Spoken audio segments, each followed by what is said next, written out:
শুভ সকাল বন্ধুরা, কেমন আছেন সবাই? পাপিয়াস কিউলিনারি আর্ট অ্যান্ড ব্লগের নতুন আরেকটি পর্বে আপনাদের সবাইকে স্বাগতম। সকালবেলা ঘুম থেকে উঠে রান্না সব কিছু রেডি করে নিয়েছি। আজকে আর রুটি বানাইনি, আর চা বিস্কিট খেয়ে নিয়েছি। এবার একটু ফ্রাইড রাইস করছিলাম।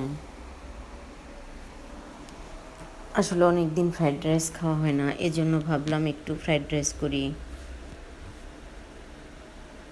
তো ফ্রাইড রাইস করা হয়ে গিয়েছে, এবার নাস্তাটা করে নেব।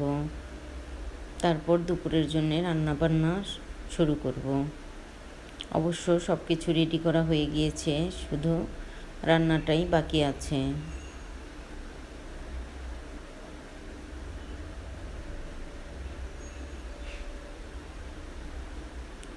আর ফ্রায়েড রাইসে এই মরিচগুলো ডলে ডলে খাবো, কারণ আমার কাছে ঝাল খেতে ভীষণ ভালো লাগে। তবে বাচ্চাদের জন্য অতটা ঝাল দেওয়া যায় না। এবার টমেটো কেটে নিয়েছি, চিকেনের জন্য সব কিছু রেডি করে নিয়েছি। আর এগুলো হলো সজনে ফুল ভাজি করব। তবে সকালে ফ্রায়েড রাইস খেয়েছি, এখন আবার যেহেতু চিকেন রান্না করছি, বাচ্চাদের আবদারে এখন পোলাও রান্না করতে হবে। তবে আগে জানা থাকলে আসলে ফ্রায়েড রাইসটা সকালে করতাম না। তবে বাচ্চারা যেটুকু খায়, আসলে ওদের খাওয়া নিয়ে আর কি বলবো, ওরা মোটেও খেতেই চায় না, অল্প একটু খেয়েছে। তবে পোলাওটা রান্না করলে হয়তো ওদের ভালো লাগবে, যেহেতু খেতে চেয়েছে। এজন্য চিকেনটা রান্না করে তারপর পোলাওটা রান্না করব। আর টমেটোর চাটনি আর সজনে ফুল ভাজি করব। আসলে এর আগে সজনে ফুল কখনো খাওয়া হয়নি, তবে এবার সজনে ফুল ভাজি খাবো, এজন্য খুব এক্সাইটেড। কেমন লাগবে? তবে খাওয়ার পর ভীষণ ভালো লেগেছে। তবে সব গাছেই, আমাদের বাসার পাশে সব গাছেই অনেক সজনে ফুল ধরেছে। তবে কেউ আসলে এই সজনে ফুল বিক্রিও করে না, দিতেও চায় না।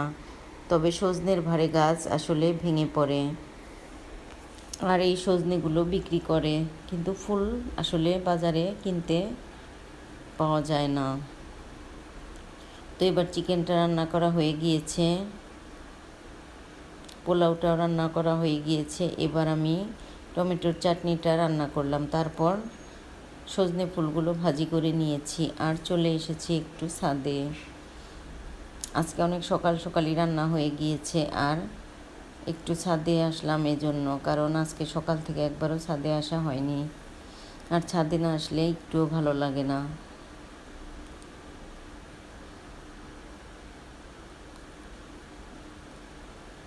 ছাদে এখন আর আসলে বেশিক্ষণ থাকা যায় না, অনেক রোদ উঠেছে।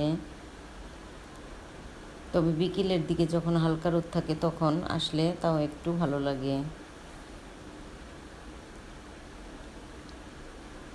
আজকে তাড়াতাড়ি রান্না করার কারণটা হলো একটু চষি পিঠা বানাবো, আর এজন্য রান্নাটা তাড়াতাড়ি শেষ করে এবার চষি পিঠাগুলো বানাতে বসে গেছি।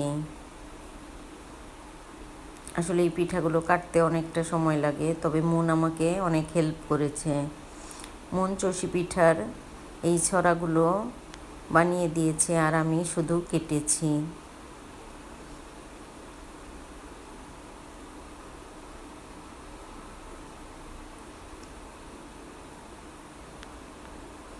তারপর মন এই বাটির মধ্যে আসলে চষি পিঠার ছড়াগুলো কেটে দিয়েছে, কারণ আমার কাছে আরেকটা বেলুন চাকতি ছিল, তবে কোথায় যে রেখেছি সেটা আর মনে নেই। আর একটাতে আমি চষি পিঠাগুলো কাটছিলাম, এজন্য মন ওই বাটির মধ্যেই চষি পিঠার ছড়াগুলো কেটে দিচ্ছিল।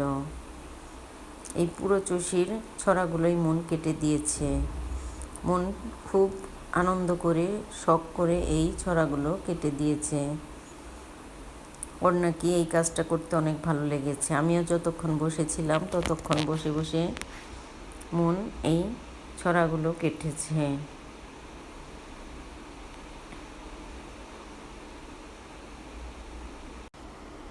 এরপর আবার চুষি পিঠাগুলো বানাতে হবে। তবে এই পিঠাগুলো আগে একটু বানিয়ে রাখলে 2-1 ঘন্টা আগে বানিয়ে রাখলে বানাতেও অনেকটা সময় লাগে, রান্না করতে তেমন সময় লাগে না। 2-1 ঘন্টা আগে, আর বানাতেও 2-1 ঘন্টা সময় লেগে যায়, অনেকটা সময় আসলে লেগে যায়।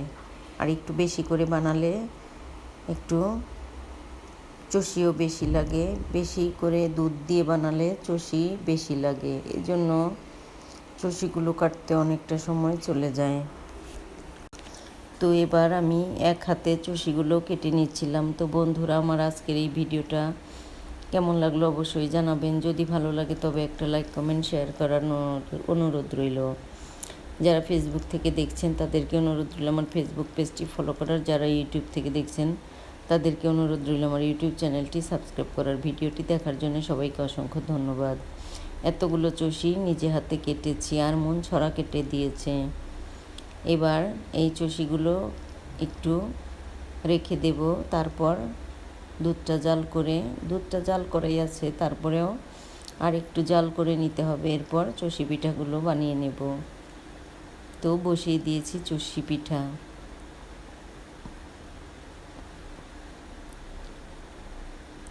দুধ আর গুড় জাল করা হয়ে গিয়েছে, এবার চষিগুলো দিয়ে দিব।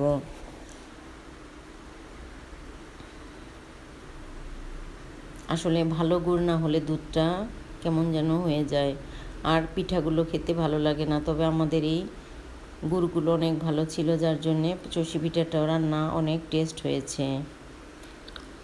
এবার অল্প অল্প করে পিঠাগুলো চষিগুলো দিয়ে দিব যতটুকু লাগে, তারপর জাল করে রান্নাটা করে নেব।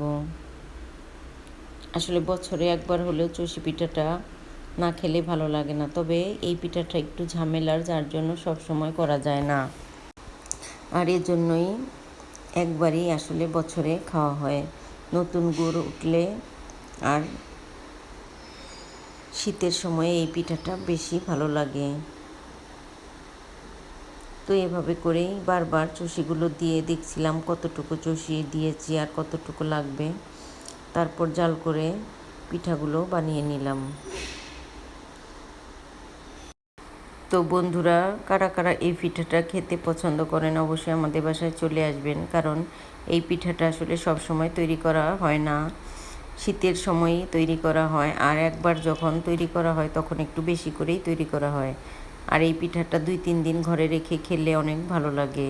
তবে ফ্রিজে রাখলে এই চষিগুলো একটু শক্ত হয়ে যায়, এজন্য বাইরে রেখে খেলেই অনেক ভালো লাগে। তো এবার চষি পিঠাগুলো রান্না হতে হতে আমিও আপনাদের কাছ থেকে বিদায় নিতে যাচ্ছি। তো বন্ধুরা, যে পর্যন্তই দেখা হবে নতুন কোনো ভিডিওতে, সে পর্যন্ত সবাই সুস্থ থাকবেন, ভালো থাকবেন। ভিডিওটি দেখার জন্য সবাই অসংখ্য ধন্যবাদ। আর এবার আমার চষি পিঠা বানানো হয়ে গিয়েছে, এবার চষি পিঠা রান্না করাটাও হয়ে গিয়েছে, এবার সার্ভ করে নেব। তো দেখুন কতটা দেখতে লোভনীয় হয়েছে, আসলেই এই পিঠাটা অনেক লোভনীয়।